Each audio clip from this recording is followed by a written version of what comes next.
Hi everyone, welcome to civils maestro. आज 9 अगस्त 2022 है। आज का करंट अफेयर एनालिसिस स्टार्ट करते हैं। So the first news item जिसको आज हम डिस्कस करेंगे वो है पार्लियामेंट ने गति शक्ति यूनिवर्सिटी बिल को पास किया है। गति शक्ति बिल को समझने से पहले हमें पीएम गति शक्ति स्कीम के बारे में पता होना जरूरी है। सो पीएम गति शक्ति जो स्कीम है ये एक 100 लाख करोड़ रुपीस की इन्वेस्टमेंट के साथ बनाई गई स्कीम थी। तो इसमें क्या है कि एक डिजिटल प्लेटफॉर्म प्रोवाइड करना है। सारे के सारे सेक्टर्स या मिनिस्ट्रीज जो भी ट्रांसपोर्टेशन एंड इंफ्रास्ट्रक्चर सेक्टर के साथ एसोसिएटेड है उन सबको कॉमन प्लेटफॉर्म पे लेके आना इस स्कीम का एक उद्देश्य है।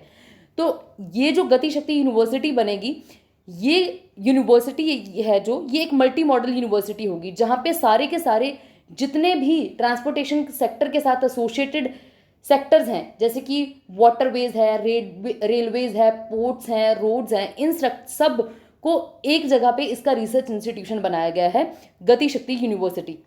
सो पहले जो था ये national rail and transportation university थी बड़ोदरा गुजरात में। सो ये इसको एक सेंट्रल यूनिवर्सिटी में चेंज कर दिया गया है और उसको नाम दिया गया है गति शक्ति यूनिवर्सिटी। ये जो है अब ये न्यू इंफ्रास्ट्रक्चर बनाया जाएगा सारे के सारे डिपार्टमेंट्स को कोऑर्डिनेट करने के लिए। जितने भी ट्रांसपोर्टेशन सेक्टर के डिपार्टमेंट्स हैं उन सबको कोऑर्डिनेट किया जाएगा एक ही गति शक्ति प्लेटफॉर्म के ऊपर। गति शक्ति यूनिवर्सिटी जो है ये क्रिटिकल रिसर्च कंडक्ट करेगी और इनोवेटिव टेक्नोलॉजीज के साथ कम अप करेगी जो कि रिक्वायर्ड है आज की डेट में। कौन कौन से सेक्टर्स इसमें मर्ज कर रहे हैं? वाटरवेज हैं, पोर्ट्स हैं, रोडवेज हैं, रेलवेज, सिविल एविएशन, ये सारा का सारा एक यूनिवर्सिटी के अंडर इसके प्रोजेक्ट्स लगाए जाएंगे। इन द सेंस कि इसकी रिसर्च और इनोवेशन की एजुकेशन प्रोवाइड करवाई जाएगी गति शक्ति यूनिवर्सिटी के अंडर। नेक्स्ट जो है ये गति शक्ति यूनिवर्सिटी जो है ये किन एरियाज पे फोकस करेगी ट्रांसपोर्टेशन सेक्टर के? सबसे पहले तो उसमें ट्रांसपोर्टेशन कोर्सेज होंगे, अप्लाइड रिसर्च की जाएगी, चाहे फिर वो वाटरवेज के बारे में है, सिविल एविएशन के बारे में है, पोर्ट्स के बारे में है या किसी भी और ऐसे सेक्टर के बारे में है। नेक्स्ट उसमें ट्रांसपोर्टेशन इकोनॉमिक्स के बारे में बताया जाएगा, उसके विद रिस्पेक्ट टू उसमें रिसर्च होगी। टेक्नोलॉजी डेवलपमेंट के ऊपर फोकस होगा, इंफ्रास्ट्रक्चर फाइनेंस इसमें इन्वॉल्व है और साथ में स्किल डेवलपमेंट की जाएगी। सो ये है इसके बारे में। नेक्स्ट फीचर्स पीएम गति शक्ति स्कीम के देख लेते हैं कि क्या मेजर फीचर्स हैं पीएम गति शक्ति स्कीम के। इसमें सबसे पहले तो ये एक integrated planning and implementation scheme है। इंफ्रास्ट्रक्चर सेक्टर का प्लानिंग और साथ में इम्प्लीमेंटेशन जो नेक्स्ट 4 ईयर में किया जाएगा, जो नेक्स्ट 4 सालों में किया जाएगा, उसके विद रिस्पेक्ट टू ये एक स्कीम है। गति शक्ति स्कीम जो है इसने नेशनल इंफ्रास्ट्रक्चर पाइपलाइन, इससे पहले एक स्कीम आई थी इंफ्रास्ट्रक्चर की, हमें अपनी कंट्री में बहुत ज़्यादा इंफ्रास्ट्रक्चर जो क्रिएट करना है, तो उस स्कीम को इसने सब्ज्यूम कर लिया है। नेशनल इंफ्रास्ट्रक्चर स्कीम जो है अब पीएम गति शक्ति का पार्ट है और पीएम गति शक्ति जो है उसकी इम्प्लीमेंटेशन के लिए गति शक्ति यूनिवर्सिटी बनी है। इसका एम क्या था पीएम गति शक्ति का कि इसमें कार्गो हैंडलिंग को इंक्रीज करना है, कार्गो हैंडलिंग की जो हमारी कैपेसिटी है उसको इंक्रीज करना है और टर्न अराउंड टाइम पोर्ट्स पे जो होता है, इन द सेंस कि एक जगह से दूसरी जगह पे किसी मटेरियल को पहुंचाने के लिए जो टाइम लगता है उसको कम करना है।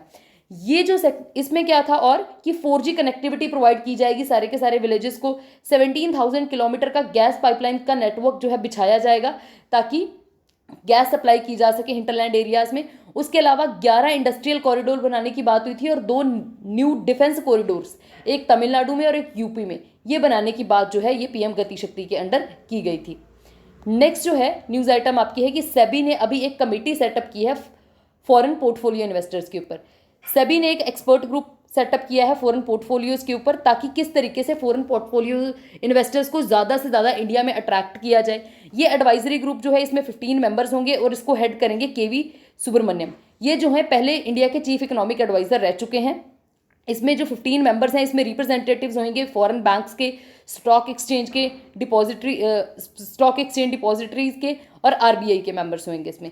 और ये जो है इसका मेन फोकस ही ये होगा कि कैसे हम अपनी मार्केट के इन्वेस्टिंग लॉज को या वेज को एज डाउन करें और पुराने एग्जिस्टिंग वेज को रिव्यू करें कि किस तरीके से हम ज़्यादा से ज़्यादा फॉरेन पोर्टफोलियो इन्वेस्टर्स को इंडिया में अट्रैक्ट कर सकें।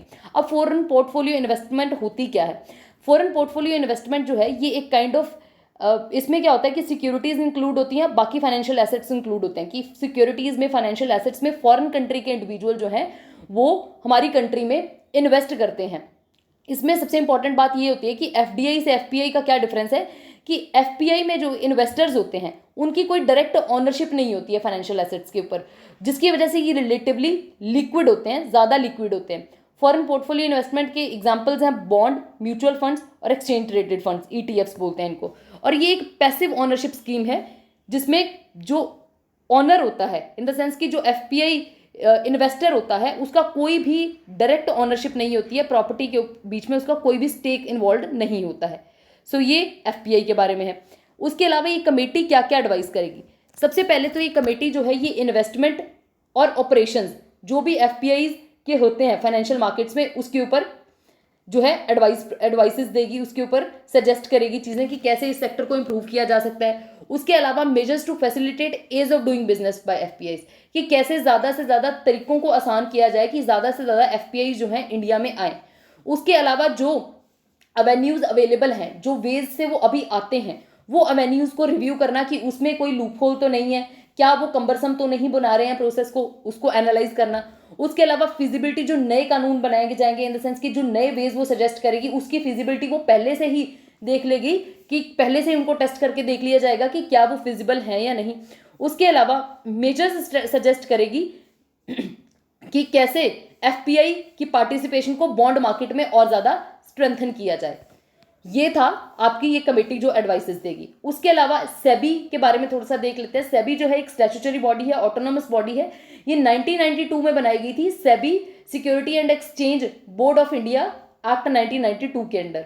उसके अलावा ये जो है ये इन्वेस्टर्स के इंटरेस्ट को प्रोटेक्ट करती है सिक्योरिटी मार्केट में, और ये सिक्योरिटी मार्केट को प्रमोट करती है और उसकी मेन रेगुलेटिंग बॉडी है। नेक्स्ट न्यूज आइटम जो है वो है इंडिया की उड़ान इनिशिएटिव। सो इंडिया की उड़ान इनिशिएटिव, क्वेश्चन डायरेक्ट आता है कि इंडिया की उड़ान इनिशिएटिव के बारे में। कि किसका ये इनिशिएटिव है, किसने लॉन्च किया है? तो ये एक गूगल का इनिशिएटिव है, ठीक है। इसने मिनिस्ट्री ऑफ कल्चर के साथ मिलके एक इंडिया की उड़ान इनिशिएटिव लॉन्च किया है। ये जो है ये इंडिया का 75 ईयर्स, क्योंकि इंडिया 75 ईयर इंडिपेंडेंस के कंप्लीट करने जा रहा है, तो आज़ादी का अमृत महोत्सव जो हमारा प्रोग्राम है उसके साथ मिलके ही इसने ये एक लॉन्च किया है। अब इसमें क्या होगा, गूगल क्या करेगा कि गूगल रीच आउट करेगा इंफॉर्मेशन को, कि ऑनलाइन कंटेंट शोकेस करेगा कि क्या इंडियंस के कंट्रीब्यूशन रहे हैं वर्ल्ड में। उसके अलावा कि इंडिया 1947 से लेके अब तक क्या इंडिया की इवोल्यूशन की और ग्रोथ की ट्रेजेक्टरी रही है, ये चीज़ इसमें दिखाई जाएगी। और ये आज़ादी का अमृत महोत्सव के साथ गवर्नमेंट का ये जो प्रोग्राम है इसको सपोर्ट करने के लिए इसने लाया है। इसके अलावा इसमें डूडल फॉर गूगल कॉन्टेस्ट होगी एक, जिसकी थीम होगी कि in next 25 years my India will, कि अगले 25 साल में मेरा इंडिया कहाँ स्टैंड करेगा। तो ये डूडल फॉर गूगल एक कॉन्टेस्ट रखी गई है, इसमें क्लास 1 to 10th के स्टूडेंट्स जो है पार्टिसिपेट कर सकते हैं।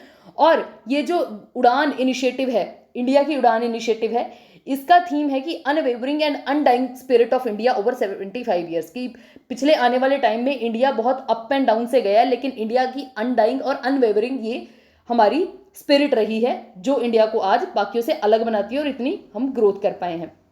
नेक्स्ट न्यूज आइटम आपकी जो है इंडो इजराइल एक्सीलेंस सेंटर्स के बारे में, कि इंडिया और इजराइल जो है वो मिलके एक्सीलेंस सेंटर जो है बनाएंगे। तो एक वेजिटेबल्स के with respect to centre of excellence बनाया जाएगा इजराइल के हेल्प से इंडिया में। ये चंदौली डिस्ट्रिक्ट यूपी की जो है, उत्तर प्रदेश की चंदौली डिस्ट्रिक्ट में बनाया जाएगा। इसमें क्या होगा कि वेजिटेबल्स को ग्रो किया जाएगा इस तरीके से कि टेक्नोलॉजी, इजराइल की टेक्नोलॉजी को यूज़ करके वेजिटेबल्स को ग्रो किया जाएगा ताकि यील्ड को इंप्रूव किया जा सके और एक्सपोर्ट क्वालिटी की वेजिटेबल्स जो हम हैं इंडिया में वो उगा सकें। अब चंदौली डिस्ट्रिक्ट चूज़ की गई है बिकॉज चंदौली डिस्ट्रिक्ट जो है उसका, चंदौली डिस्ट्रिक्ट का टेम्परेचर जो है वो बहुत सूटेबल है। यूपी में ही अगर देखें तो 9 एग्रो क्लाइमेटिक जोन्स हैं, इसमें 9 अलग तरह की जोन्स हैं, जिसकी वजह से all around the year horticulture को सपोर्ट कर सकती है ये स्टेट। अब जो ये सेंटर ऑफ एक्सीलेंस बनाया जाएगा, इसमें अब 2 तरीके की प्रोडक्शन होगी। एक तो जैसे टमेटो है, ब्रिंजल है, ऐसी सब्जियां जो बीज वाली सब्जियां होती हैं, तो इनको मतलब अलग तरीके से उगाया जाएगा। और cucumber, cauliflower, baby corns, sweet corns या फिर एक्जॉटिक वेजिटेबल्स हैं, उनको अलग तरीके से। अब ये जो सीडलिंग वाली हैं, इनमें क्या होगा कि सीडलिंग को प्रोड्यूस किया जाएगा हाईटेक क्लाइमेट में, कि उसको हाईटेक क्लाइमेट में एक ग्रीन हाउस जैसी एक फैसिलिटी में उसको ग्रो किया जाएगा। और जो ये क्यूकम्बर हैं, कॉलीफ्लावर, बेबी कॉर्न है, इनको डायरेक्टली ओपन फील्ड में जो है उनको उगाया जाएगा। इसमें इसके साथ साथ माइक्रो इरिगेशन पे फोकस होगा कि माइक्रो इरिगेशन से इनको पानी इरिगेशन किया जाएगा। उसके अलावा फर्टिगेशन एंड कैमिगेशन। फर्टिगेशन का मतलब होता है कि फर्टिलाइजर्स को पानी में मिक्स करके जब माइक्रो इरिगेशन कर रहे हैं, इस एक तो फर्टिलाइजर्स सेव होंगे और दूसरा जो है सॉइल का पोल्यूशन कम होगा जो एक्सेसिव फर्टिलाइजर्स को डालने की वजह से हो जाता है, और तीसरा पानी की वेस्टेज कम होगी माइक्रो इरिगेशन की वजह से। तो ये सब इसमें किया जाएगा। तो ये है Indo Israel centre of excellence for vegetables के बारे में। नेक्स्ट न्यूज आइटम जो है वो है जन समर्थ पोर्टल्स। एक जन समर्थ पोर्टल पीछे जैसे न्यूज में था कि गवर्नमेंट ने जन समर्थ पोर्टल्स बनाए हैं। अभी जन समर्थ पोर्टल क्या है? गवर्नमेंट ने जन समर्थ पोर्टल बनाए हैं, ठीक है। इसका मेन काम क्या है कि जो भी क्रेडिट लिंक्ड गवर्नमेंट स्कीम्स हैं, कि जिन भी स्कीम्स के अंडर गवर्नमेंट प्रॉमिस करती है कि वो एक पर्टिकुलर अमाउंट ऑफ लोन जो है लोगों को प्रोवाइड करेगी, तो वो सारी स्कीम्स के लिए एक कॉमन प्लेटफॉर्म बना दिया है कि किसी भी पर्सन को अगर किसी भी तरीके का कोई लोन चाहिए तो वो देख सकता है कि पहले कि उसको किस स्कीम के अंडर मिलेगा। तो वो एक कॉमन प्लेटफॉर्म बना दिया गया है जन समर्थ पोर्टल, वहां पे सभी लोग जो हैं वो एक्सेस कर सकते हैं उन लोन्स को। अब इसमें क्या है कि ये जो पोर्टल है ये सारे के सारे स्टेक होल्डर्स को कनेक्ट करेगा। बेनिफिशियरीज हैं, चाहे जिन्होंने लोन लेना है, फाइनेंशियल इंस्टीट्यूशन जिन्होंने लोन देना है, गवर्नमेंट एजेंसीज और नोडल एजेंसी जो हैं, ये सारे एक कॉमन प्लेटफॉर्म पे आ जाएंगी। इसमें क्या होगा कि 13 अभी ऐसी जो क्रेडिट लिंक्ड गवर्नमेंट स्कीम्स हैं उनको एक प्लेटफॉर्म पे लाया गया है। ये जो है ये 13 स्कीम जो है ये, और ये साथ में जन समर्थ पोर्टल, ये किस किस को केटर करेगा? यूथ को केटर करेगा, स्टूडेंट्स को, एंटरप्रेन्योर्स को, फार्मर्स को, इन सबको ये केटर करेगा। इन अ सेंस कि 4 ऐसे सेक्टर्स हैं, 4 ऐसे टाइप के लोन्स हैं ये प्रोवाइड करेगा। सबसे पहले तो education loans, agriculture loans, business activity loans और लाइवलीहुड लोन्स। ये 4 तरह के सेक्टर्स को ये केटर करेगा। और साथ में इसका मेन इंपॉर्टेंट फीचर ये भी है कि ये जो पोर्टल है ये एलिजिबिलिटी भी चेक करेगा कि क्या कोई पर्सन जो है वो अवेल करने के लिए एलिजिबल है लोन को, और इन प्रिंसिपल सैंक्शंस जो है पोर्टल पे ही प्रोवाइड किए जाएंगे, ठीक है। तो ये है। अब इसको थोड़ा सा और डिटेल में देख लेते हैं। इसमें 4 चीजें हैं involve: online application, track your application, gate digital approval और चेक एलिजिबिलिटी।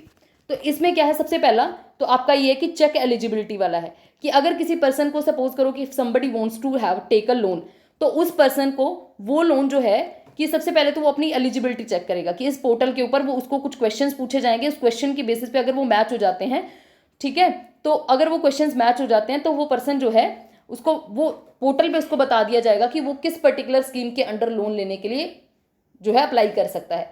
देन उसको बेसिक अपनी इंफॉर्मेशन डिटेल्स प्रोवाइड करनी है, डॉक्यूमेंट्स प्रोवाइड करने हैं, और वो ऑनलाइन अप्लाई कर सकता है। उसके बाद साथ के साथ उसमें क्या है कि वो अपनी एप्लीकेशन उसने अप्लाई कर दिया तो उसका रियल टाइम स्टेटस जो है उसको चेक कर सकता है, उसको ट्रैक कर सकता है अपनी एप्लीकेशन को। और इसका सबसे इंपॉर्टेंट फीचर ये है कि ये गेट डिजिटल अप्रूवल, किसमें डिजिटल अप्रूवल वाला बात भी है कि सपोज करो किसी पर्सन को कोई लोन चाहिए तो उसमें 125 प्लस जो लेंडर्स हैं, ठीक है, वो अपना ऑफर उसको प्रेजेंट कर, मतलब उसमें उनके ऑफर्स आ जाएंगे कि किसकी क्या कंडीशंस हैं जिसके ऊपर उसको लोन मिल रहा है, और वहीं पे उसको डिजिटल अप्रूवल जो है सिलेक्टेड बैंक से मिल सकता है। तो ये था जन समर्थ पोर्टल के बारे में। This is it for today's current affair analysis. I hope you liked it and please share it with your friends and subscribe the channel, and PDF for this current affair you will be given in the Telegram channel, link for which will be provided into the description box.